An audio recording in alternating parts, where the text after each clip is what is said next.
Live from WJZ, this is Breaking News.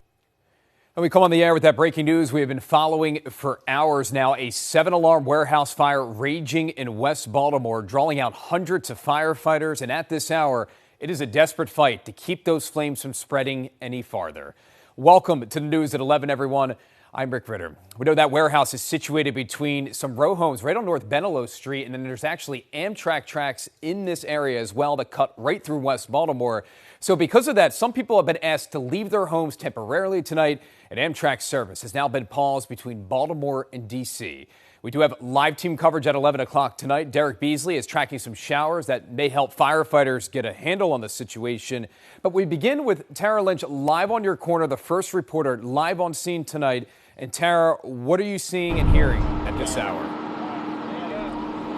Rick, around 9:45 is when we really saw the flames re-emerge out of this building, and we're not sure if the roof collapsed or what, but we were seeing them out the top of the building. I'll step aside right now to show you where we're at. There were some visible flames in between these row homes here, but those have since subsided in the last 5 minutes or so. You can sort of make out through the window that have been blown out of this warehouse some orange, so that indicates to me that there is still active fire in this warehouse, which is, of course, the scary situation.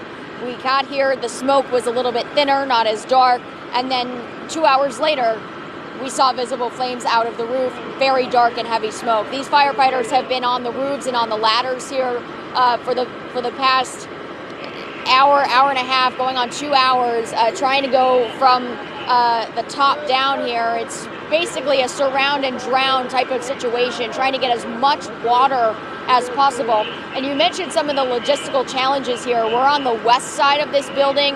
On the east side are those Amtrak tracks. There's the tracks, a slope, and then the edge of the building. And the fire chief, James Wallace, he was telling us that is too dangerous to put his men and women on a slope like that to fight it from that side. So the focus ended up being from the West Lafayette side, the Edmondson side, and the Benelo side.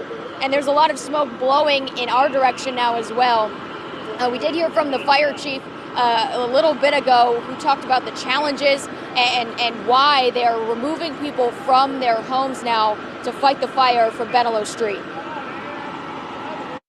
What we have found is that there are 2 sub-levels below ground. So if you were to stand next to that building and look up, you would see 3 floors. What you don't see are 2 subsurface levels down there into a basement area. It's a large basement area. It's the size of the building, and we're told it's stacked full of mattresses. So what we're dealing with now is a deep-seated subsurface fire. What we're trying to do is cut it off. We're trying to cut the horizontal spread off, meaning if you look at the building, we're trying to stop it from moving from right to left. So we're going to move some people from the residents on Benelo Street. We need to get back in there. We need to engage from behind their homes, so we want to get people out and out of our way.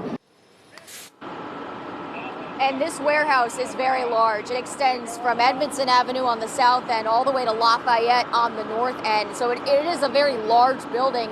And when you walk up to it, again, it looks like you see 3 floors. There's 5, 2 below ground as well. And this is a mattress warehouse. There could be other contents in there. They don't know. We've been standing here for going on almost 4 hours now. We've heard several booms in that time as well. The fire department says they don't know exactly what those were or why they happened, but neighbors here very concerned. A lot of people have been outside. Again, behind the camera is a very residential area, so a lot of people with a lot of questions tonight, how this even started and when it will go out, and a lot of questions with the morning commute, Rick, with the train service being paused for right now too. We'll have much more in just a little bit. Rick?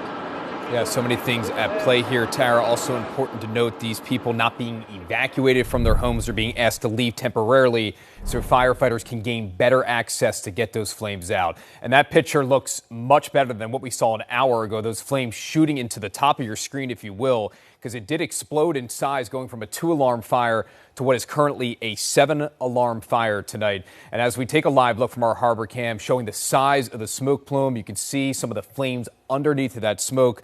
Tonight, we are praying for the safety of those fighting these flames and, of course, the homes of those in this area.